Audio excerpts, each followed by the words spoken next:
How to blur Instagram story background. Hello everyone, welcome to this channel. I'm Emily and I'm here to help you out today. So without any delay, let's get started.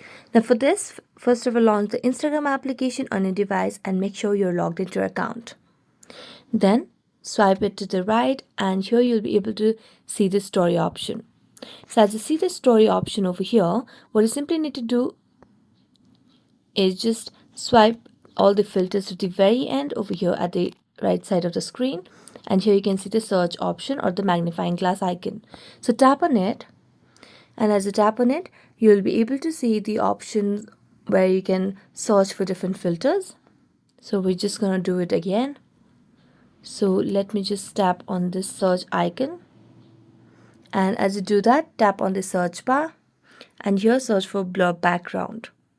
So here you'll be able to see there are different filters over here. So you can select whichever option. I'm going to select on focus. And as you do that, you'll be able to see that the Instagram story background will be blurred over here. And the focus will only be on the person's face. So that's it. Thank you so much for watching this video. See you next time.